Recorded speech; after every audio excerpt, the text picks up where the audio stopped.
nombre es el doctor Melvin Álvarez Vera. Yo vengo de la Universidad Autónoma de Nuevo León, de la Facultad de Ingeniería Mecánica y Eléctrica, en el área de biomateriales, y asistí al CICATA por invitación del doctor Oscar Parceinas con el objetivo de realizar una estancia postdoctoral y continuar con la línea de biotribología. Bueno, este trabajo trata acerca del régimen de lubricación en la articulación de la cadera, así como los índices de desgaste que se generan en los diferentes tipos de materiales, ya sea metálicos, cerámicos o polímeros, los cuales presentan problemas de aflojamiento debido a los altos índices de desgaste de las prótesis. Entonces, este trabajo tiene como objetivo investigar y, en lo posible, mejorar la aleación, el diseño de la prótesis, con el objetivo de mejorar estos índices de desgaste y reducir los fracasos protésicos. Voy a presentar la tesis doctoral que presenté en la Universidad Autónoma de Nuevo León, en la Facultad de Ingeniería Mecánica y Eléctrica, y se titula Diseño y desarrollo de una prótesis de alto desempeño funcional y tribológico. Bueno, el contenido es una introducción, hipótesis, métodos experimentales, resultados, discusión y conclusiones. Bueno, brevemente, los materiales que se trabajan en la Facultad de la Universidad Autónoma de Nuevo León se enfocan a lo que es estudio biomecánico de la articulación de la cadera.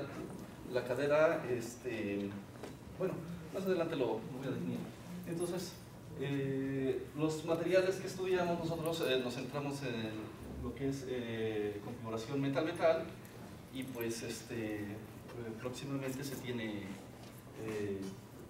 planeado, gracias a la invitación del doctor Oscar, iniciar con el siguiente trabajo, que sería prótesis de rodillas. Bueno, brevemente una descripción de la articulación de la cadera, pues no es otra cosa más que la articulación que se forma del hueso del fémur, que es la pierna, con la pelvis. A la hora que se articulan, permiten el movimiento articular, y pues está compuesto de tejidos suaves como son ligamentos, músculos, tendones, cartílago, membrana sinovial y líquido sinovial, que es el que permite generar la lubricación en la cadera. ¿Qué es un ciclo de marcha? Pues no es otra cosa más que un paso de la locomoción bípeda, que está compuesta de contacto del talón, fase de carga y después fase de oscilación. Ese es un ciclo completo de un ciclo de marcha normal.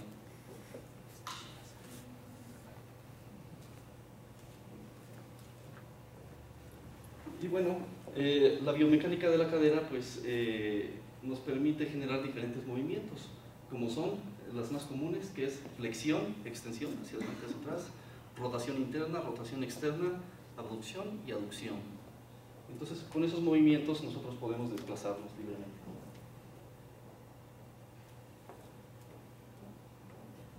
Pero ¿qué es lo que pasa cuando una cadera sufre un daño, ya sea por causa mecánica, causa de una fractura, o una enfermedad degenerativa como puede ser osteoartritis? Lo que ocurre es que la articulación, los tejidos suaves en la parte del cartílago empiezan a sufrir una degeneración, y entonces el coeficiente de fricción se incrementa y empieza a haber rigidez articular, dolor, y impide el movimiento normal de la cadera para las personas. Entonces, en ese momento, lo que está indicado para los doctores es una prótesis de cadera. Entonces, las prótesis de cadera están compuestas de un componente femoral, que es este que vimos acá, y un componente acetabular, que es una copa y una esfera, los cuales imitan la estructura anatómica normal de la cadera, que sería la cabeza del fémur y la copa acetabular. Aquí tengo otro tipo de prótesis, el cual se llama tipo hip resurfacing, y es sobre el cual nosotros basamos nuestro estudio. Este tipo de prótesis, la diferencia con la prótesis normal es que la prótesis, esta secciona parte del hueso a la altura del cuello del fémur y se inserta una prótesis de vástago. En la prótesis hip resurfacing lo que se hace es trabajar mecánicamente la superficie del hueso del fémur para poder insertar el componente femoral, que sería este. Entonces se inserta y listo. ¿Qué ventajas teóricas tiene este sobre el otro? Pues conservación de hueso, conservación del hueso, ya no se tiene que seccionar, y esto nos va a permitir tener para los cirujanos tener un stock de hueso para una futura intervención quirúrgica.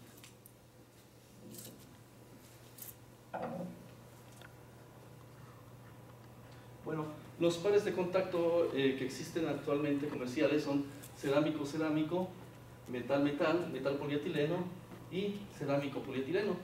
Y aquí muestro pues algunos índices típicos de desgaste de metal-polietileno, polietileno cerámico, metal-metal y cerámico-cerámico.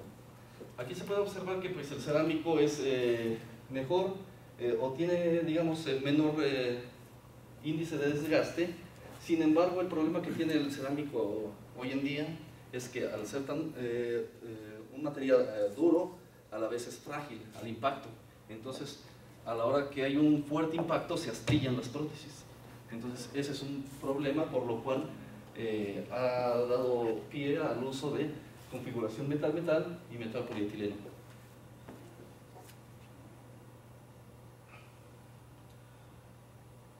Bueno, aquí les voy a mostrar brevemente un video donde muestra una cadera normal y una prótesis de cadera. Entonces, ¿cuál es el problema con las prótesis? El problema es que ya sea de polietileno, metal o cerámico, va a haber desprendimiento de partículas de desgaste causadas por el ciclo de marcha normal, los cuales estas partículas van a generar una reacción de cuerpo extraño, generando una enfermedad que se llama osteólisis. Entonces, aquí se puede ver el malposicionamiento de una prótesis generando altos índices de desgaste. Este es el componente femoral, el componente acetabular, y en este punto es donde se van a empezar a generar altos índices de desgaste. Ahora que ahí se genera el movimiento del ciclo de marcha, y estas partículas de desgaste se van a ir como iones a través del torrente sanguíneo, a través del cuerpo, o bien algunas de esas partículas van a generar una reacción inflamatoria que se conoce como reacción a cuerpo extraño, generando osteólisis. Aquí hay algunas otras configuraciones. Esta es la que les comento de hip resurfacing, y esta es de vástago normal, metal polietileno, metal-metal y cerámico-cerámico. Bueno, algunos problemas asociados a los fracasos según su incidencia, pues podemos observar que la mayor parte es causada por aflojamiento causado por partículas de desgaste. Estas partículas de desgaste lo que provocan es un proceso inflamatorio, como vimos ahorita en el video, y este proceso inflamatorio a su vez tiene efectos negativos sobre el interior del hueso, generando necrosis y a su vez aflojamiento de las prótesis.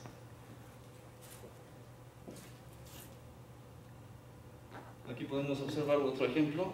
Esta es una fractura de un material cerámico que por el alto impacto se fracturó, y también tienen altos índices de desgaste por fricción.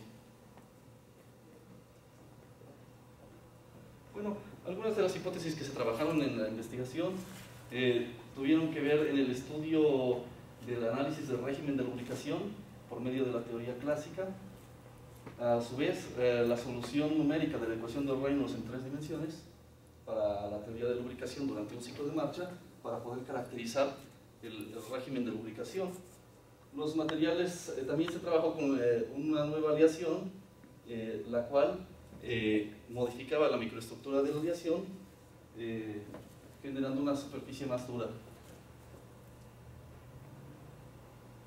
También se trabajó sobre el diseño del implante articular, el cual permitía incrementar el rango de movimiento y a su vez disminuir esfuerzos, los esfuerzos que se generan, conocidos como strip wear, que es un esfuerzo generado en el borde de la copa. Este es el diseño. Entonces, el strip wear se genera a la hora de haber microimpacto en los bordes, en los filos de los componentes acetabular y femoral.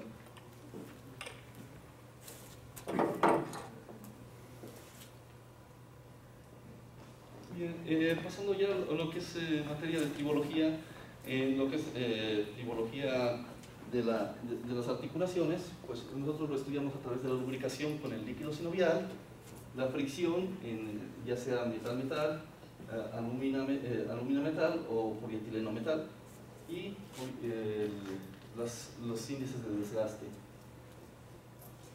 Entonces, podemos definir la tribología, es la ciencia que estudia la lubricación, fricción y desgaste. Brevemente, el régimen de lubricación pues, está definido, no quiero abundar mucho en esto, se define por tres tipos de lubricación, de frontera, mixta y de película fluida. Esto va a depender de la cantidad de lubricante capaz de separar las asperezas de las dos superficies en contacto. Algunas teorías clásicas a través de la historia para calcular el espesor del lubricante, todas se ven diferentes pero llevan al mismo resultado. Entonces se pueden utilizar para encontrar el espesor de película lubricante en una superficie cilíndrica sobre un plano, generando este espesor de lubricante y a su vez una presión de contacto hertziano. Entonces, utilizando esta teoría clásica con las condiciones de frontera de la cadera, podemos encontrar que el mínimo espesor lubricante para metal-metal, cerámico-cerámico y acero inoxidable polietileno. Entonces, aquí podemos ver los diferentes condiciones que se pueden tener dependiendo de los materiales. Entonces, aquí se puede observar que tanto el metal-metal como el cerámico-cerámico tienen un espesor de lubricante muy pequeño en relación con el metal acero inoxidable con polietileno. Asimismo, el contacto, esto es decir, la deformación a la hora de tener el peso máximo de carga, se puede observar que el metal tiene una deformación de 4 milímetros, es decir, un contacto lineal de 4 milímetros, el cerámico de 3 es más rígido y el polietileno tiene una deformación muy grande, es decir, adopta la geometría del componente femoral. Y por último, la relación lambda, que es una relación entre el espesor del lubricante y las asperezas de los materiales. Bueno, aquí también se hizo este análisis jugando con otros parámetros que eran diferentes tamaños, diferentes huelgos radiales. El huelgo radial es la diferencia geométrica que hay entre la copa y la esfera, el cual va a determinar el régimen de lubricación.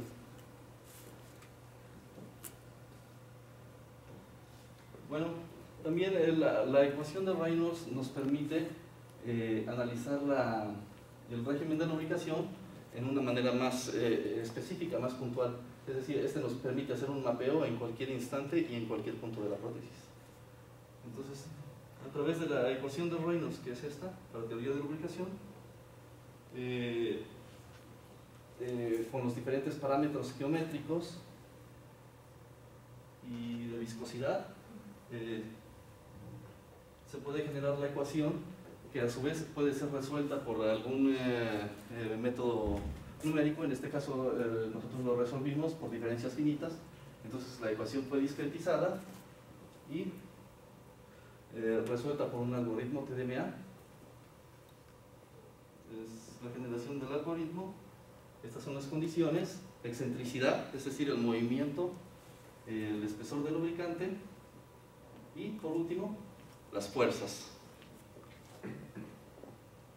Entonces, con estos parámetros, que son los de la cadera, son condiciones de frontera, se generó un algoritmo el cual nos permitió encontrar el régimen de lubricación, es decir, la distribución de presiones en la coordenada phi y en la coordenada θ, y a su vez el espesor del lubricante en cualquier instante y en cualquier punto durante todo el ciclo de marcha.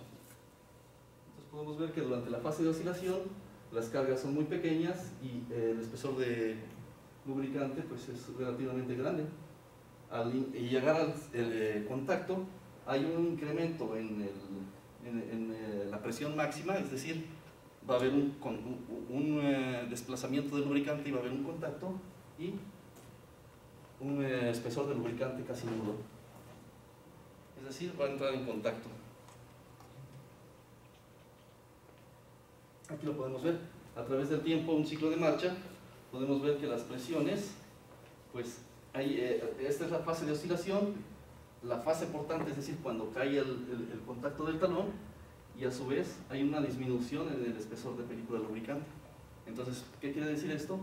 Que vamos a tener durante la fase de oscilación un espesor de lubricante aproximadamente de 50 micras, y al generar el contacto del talón, pues vamos a tener una disminución del lubricante a una micra.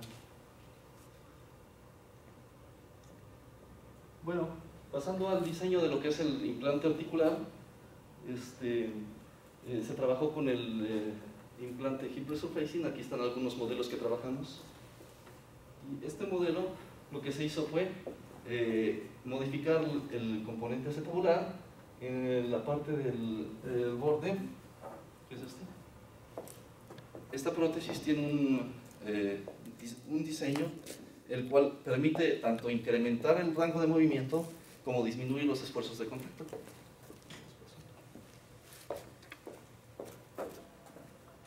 Este es el convencional. ¿Y de quién es esto? Mío. Son modelos de plástico.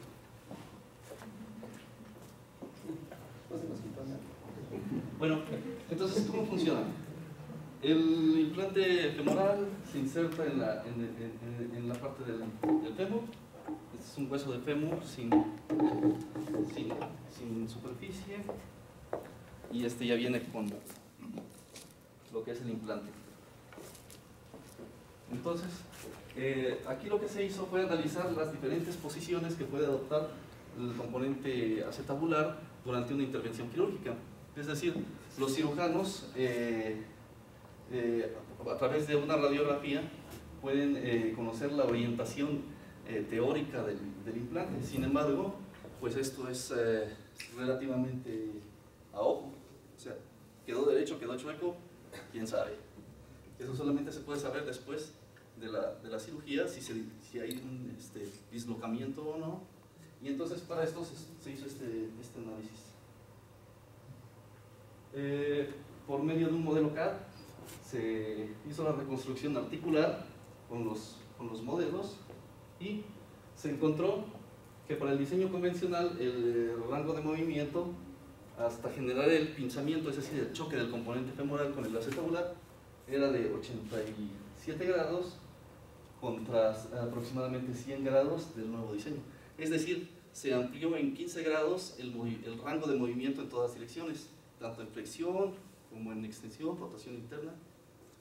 Y a su vez, aquí podemos observar para todos los diferentes movimientos los incrementos del rango de movimiento para las diferentes posiciones de los implantes.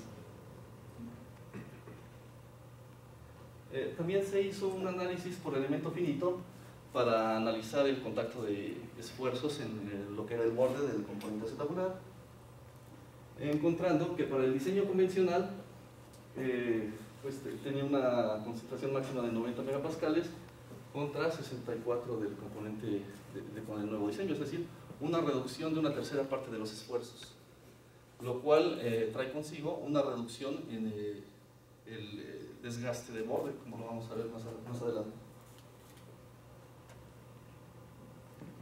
esos son los resultados. Y bien, ahora la aleación. Para la aleación se trabajó con la aleación comercial ASTM-F75, la cual está compuesta de cromo, cobalto y molibdeno. Aquí podemos ver una microestructura convencional, en el cual vemos una matriz suave de cobalto y una fase secundaria, que es un carburo, que es la fase dura de radiación.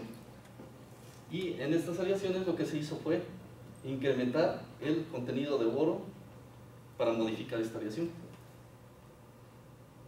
Y a través de pruebas experimentales, como fueron prueba de desgaste en pin on disc, que es la prueba consiste en hacer girar esta esfera a través de un disco, generando una huella de desgaste con las mismas condiciones para poder evaluar diferentes materiales.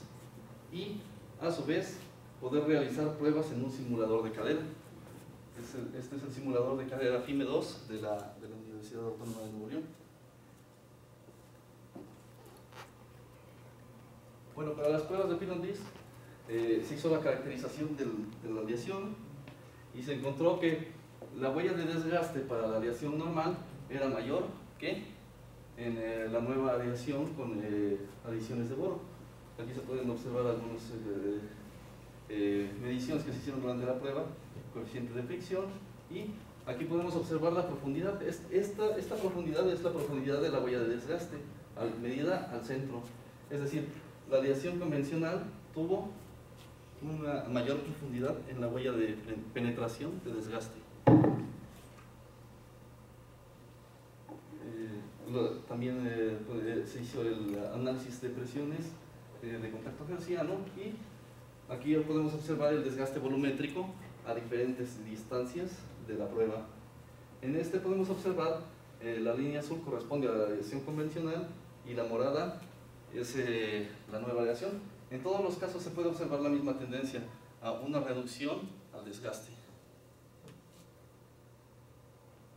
Bueno, después se pasó al proceso de fabricación de los implantes articulares para las pruebas en el simulador de cadera por el proceso de fundición conocido como investment casting o cera perdida, el cual se realiza el diseño del prototipo, se hace una inyección en cera, el diseño del árbol de fundición, un ensamble del árbol de fundición, un recubrimiento cerámico, la extracción de la cera, sinterización del molde y vaciado de la aleación. Entonces, inicialmente se hizo el análisis por medio de un software comercial para identificar posibles fallas en los árboles de fundición, para eliminar porosidades o problemas en las aleaciones por una mala selección del árbol de fundición. Después se hicieron los moldes. Este es el componente femoral, este es uno de vástago largo y este es de vástago corto. Por medio de inyección de cera con moldes se sacan los patrones. Después se genera el árbol de fundición, es decir, en un árbol se colocan diferentes piezas para en una sola fundición hacer un número determinado de piezas, y después se procede al proceso de investimento cerámico. Este investimento cerámico pues, se genera a través de una mezcla de cerámicos, los cuales se hacen una solución conocida como plicote, y entonces esto genera un lodo cerámico. Con este lodo pues, se forma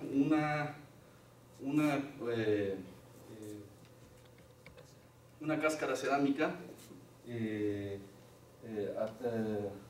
proceso es el siguiente: se realiza una inmersión de la pieza y se deja secar, y se repite el proceso un determinado número de veces, y después se realiza un espolvoreado de los cerámicos hasta obtener el árbol de fundición. Posteriormente, estas piezas son desceradas y sinterizadas. El proceso de sinterizado es el cocimiento de los árboles de fundición, y pues se realiza el proceso de vaciado. Entonces aquí está el proceso de fundición, de vaciado de las aleaciones. Aquí ya se rompe y ya se puede observar las piezas. Y después viene el proceso de maquinado. Este es un proceso fundamental en este tipo de implantes, ya que como observamos en el régimen de lubricación, debemos de garantizar que las geometrías de las superficies deben de cumplir con ciertos requisitos. Y esto se logra únicamente con un maquinado CNC. En las prótesis en los años 50 fallaban precisamente porque los maquinados eran hechos artesanalmente, eran hechos a mano. Entonces quedaban geometrías irregulares donde había concentración de esfuerzos y altos índices de contacto y altos índices de fricción. Aquí en este caso, por ejemplo, un pequeño experimento que hicimos fue poner a friccionar fricción en seco de la pieza, se pone a girar y se puede observar que ese bajo índice de fricción es debido gracias a las geometrías adecuadas. Entonces ahí lo que está generando la lubricación es el aire que está entre la copa y el componente femoral. Se puede ver que el coeficiente de fricción en seco es muy bajo, porque ahí dura un buen rato.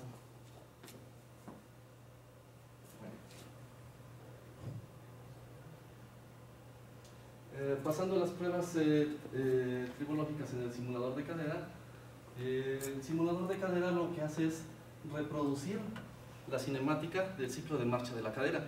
Es decir, este movimiento que se está generando en el componente femoral reproduce lo que es flexión, extensión, rotación y abducción.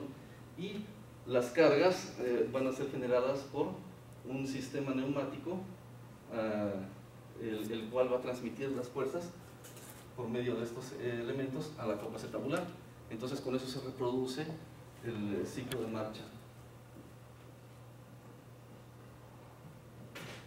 Bueno, aquí están algunas caracterizaciones que se hicieron a los implantes para garantizar que estaban dentro de los rangos especificados, que eran 100 micras con una desviación de más o menos 20. Y bueno, las aleaciones, los resultados se obtuvieron fueron la aleación convencional que les había mostrado, una fase de cobalto con fases secundarias, y cómo se fue distorsionando esta estructura conforme se fue incrementando el contenido de boro, hasta llegar a una formación de red interdendrítica de borocarburos. Aquí son algunos análisis que se le hicieron a las diferentes fases.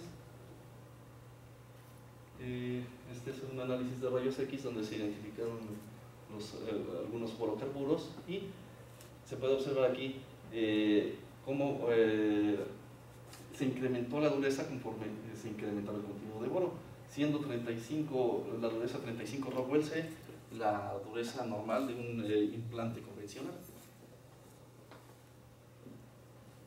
Bueno, los resultados de las pruebas de desgaste a 4 millones de ciclos nos mostraron que el daño superficial en un implante convencional normal era mayor con respecto a un implante con contenido de boro. Es decir, conforme se fue incrementando el boro, el daño fue siendo menor. Esta es una partícula de desgaste que se pudo caracterizar de este implante. Bueno, las pruebas arrojaban el siguiente resultado, que este es un comportamiento típico. El comportamiento es un periodo de alto desgaste conocido como running-in o asentamiento. Después hay un periodo de transición y un periodo de estabilización del desgaste. Entonces, aquí se puede observar claramente para el estado de asentamiento, los diferentes, la transición que hubo de alto desgaste a un estado permanente. Los análisis de coeficiente de fricción y algunas caracterizaciones que se le hicieron al lubricante. Y bueno, el mecanismo de fricción en la prótesis ocurre como sigue. A la hora de generar los esfuerzos de contacto producidos por la marcha, se generan pequeñas partículas que se desprenden de la aleación.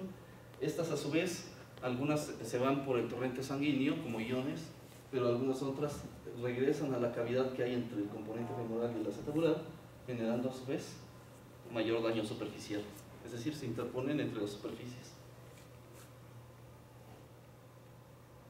Aquí podemos observar las superficies en 3 dimensiones, la aleación convencional y cómo, incrementando el contenido de boro, fue mejorando el desgaste superficial. Además, se hizo también un estudio de desgaste de borde. Este consiste en hacer el efecto de microseparación que les comentaba. Este efecto de microseparación es una característica única de este tipo de simulador, el cual fue patentado en la universidad. Entonces es único en su tipo, que permite hacer este tipo de estudios, con el cual se encontró que con el diseño convencional se producía un alto índice de desgaste, conocido como strip wear o desgaste de borde, y con el nuevo diseño se reducía notablemente. Esto que se observa aquí es una franja de líquido lubricante.